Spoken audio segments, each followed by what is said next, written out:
आपका अपना channel Shubh and Sonu में आप सभी का स्वागत है। अमर सुहाग की कहानी कैसे सुनते हैं, इसकी विधि क्या है और उद्यापन कैसे करते हैं, डिटेल्स आज बताने वाली हूँ इस वीडियो में। तो आप अंत तक देखते रहिए। तो और मेरा वीडियो सब अच्छा लगे तो आप सब्सक्राइब करना ना भूलिए। तो इसे पौष मास की जो शुक्ल पक्ष आती है, यानी पौष मास की अमावस्या के बाद से शुरू करते हैं। तो हर सोमवार से शुरू करके 7 सोमवार आप अमर सुहाग की कहानी सुने। तो इसकी कहानी मैं आज बताने वाली हूँ और इसकी विधि लास्ट में और उद्यापन कैसे करते हैं वो लास्ट में बताऊँगी। तो अमर सुहाग की कहानी इस प्रकार है कि एक ब्राह्मण था, उसकी 5 बेटियाँ थीं। तो पाँचों बेटियाँ अपने कुंवारीपन में अमर सुहाग की कहानी शुरू किए थे। तो वो अमर सुहाग की कहानी सुनते थे। तो 4 बेटियों की जो दीपक चसता रहता था बहुत देर तक, पर एक बेटी का दिया बुझ जाती थी, यानी बहुत देर तक नहीं जलती थी। तो वो बहुत चिंतित रहती कि मेरा दिया ही क्यों नहीं जलती है। वो अपने मन में दुखी हो जाती थी। वो अपनी माँ से कहने लगी कि माँ, मेरा दिया तो नहीं जलती है ज़्यादा देरी तक, इसका क्या कारण है। तो माँ बोली कि शायद घी की कमी होगी, तो घी उसमें भर दिया कर। तो वो घी भी भर के देखी, पर उसका दिया नहीं जलता था।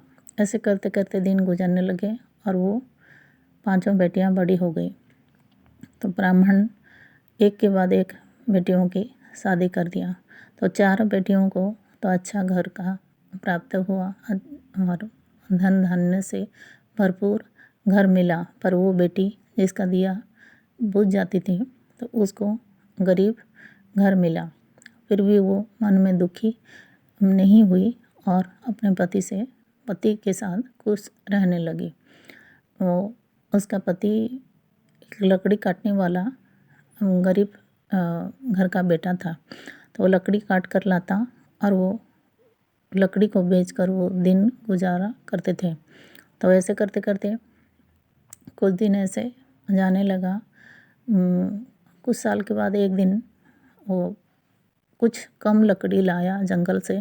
तो पत्नी पूछी कि आप आज कम लकड़ी क्यों लाए हो। तो वो कहने लगा, आज मेरा तबीयत थोड़ा सा ठीक नहीं लग रहा है, इसीलिए मेरे से काटा नहीं गया और कम लकड़ी लाया हूँ। तो वो बोली, कोई बात नहीं है, इसी से हम गुजारा कर लेंगे। दूसरे दिन वो जब जंगल में लकड़ी काटने के लिए जाने लगा तो वो बोली, आपका तबीयत ठीक नहीं है और मैं भी साथ में चलूँगी। तो वो साथ में गई। तो जब वो जंगल में गया और लकड़ी काट रहा था तो वो बेहोश होकर गिर पड़ा और वो देखी कि वो मृत हो चुका था, यानी वो मर गया था। तो वो अपनी गोद में लेकर वो खूब जोर जोर से रोने लगी। उधर शंकर भगवान मृत्युलोक में भ्रमण करने के लिए सोचे। तो पार्वती जी बोले कि मैं भी आपके साथ में चलूँगी मृत्युलोक में। तो शंकर भगवान बोले, तुमसे दुख देखा नहीं जाएगा, क्योंकि मृत्युलोक में कर्म का फल हर किसी को भुगतना पड़ता है और हर किसी प्राणी दुखी ही है, तो तुम मत जाओ। पर वो जिद करने लग गई। तो वो आते आते श्री पार्वती जी देखे कि वो विलाप करके रो रही थी कि मेरा पति को कोई बचा दो, मेरा पति को कोई बचा दो। तो वो लोग आकर, यानी पार्वती जी और शंकर भगवान आकर पूछे कि बेटी, तुम्हारा क्या समस्या है, तुम क्यों रो रही हो। तो बोली, मेरा पति मृत्यु हो चुका है, आप इसे जीवित कर दीजिए। तो भगवान बोले कि ये तो संभव नहीं है, और क्योंकि ये जीवित ही नहीं है तो इसे कैसे जीवित कर सकते हैं, क्योंकि इसको अपना कर्म का फल ही समझकर तुम चुप हो जाओ। पार्वती जी जिद करने लग गए कि नहीं, आपको इसको सुहाग देना पड़ेगा और इसका दुख मेरे से देखा नहीं जा रहा है। वो पूछी कि मेरा ऐसा क्या पाप कर्म है या फिर ऐसा क्या कौन से पाप कर्म के कारण मुझे ये कष्ट और तकलीफ़ भुगतना पड़ रहा है और मेरा सुहाग मेरे से बिछड़ गया। तो भगवान बोले कि तुम जब कुंवारेपन में अमर सुहाग की कहानी पांचों बहन सुनते थे तब तुम ध्यान से कहानी नहीं सुनते थे और इसीलिए तुम्हारा दिया भी बुझ जाता था और तुम्हें ये कष्ट पहुंचा है, ये तकलीफ़ और ये संकट आया है।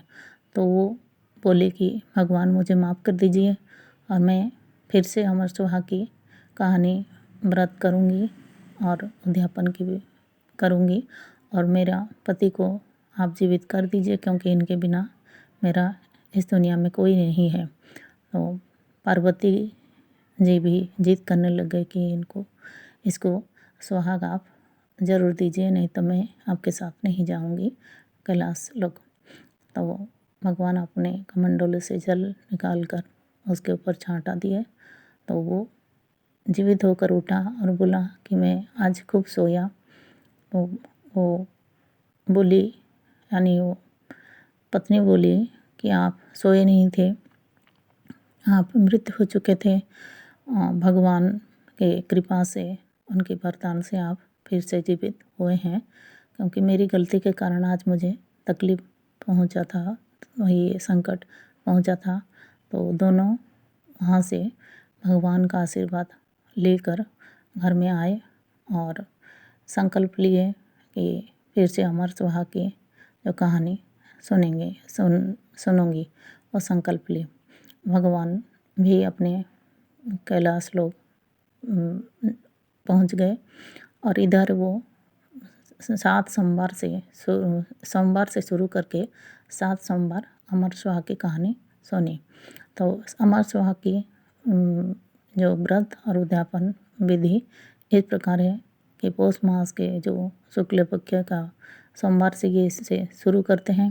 सारी सामग्री लेकर मंदिर जाते हैं, शिव मंदिर जाकर वहाँ पूजा करके एक सुहाग पिटारी पहले से तैयार करके पार्वती जी को चढ़ाया जाता है। हर सोमवार को आप सुहाग पिटारी पार्वती जी को चढ़ाएं और सारी जो पूजा की सामग्री से भगवान की और पार्वती जी की पूजा करें और व्रत रखें। इस प्रकार 7 सोमवार करके 7वां सोमवार को इसका उद्यापन करें। तो उद्यापन इस प्रकार है कि 7 कटोरी में आप चावल रखें, नया कटोरी में आप चावल रखें और उसमें दक्षिणा रखें और 7 सुहाग पिटारी साथ में रखें।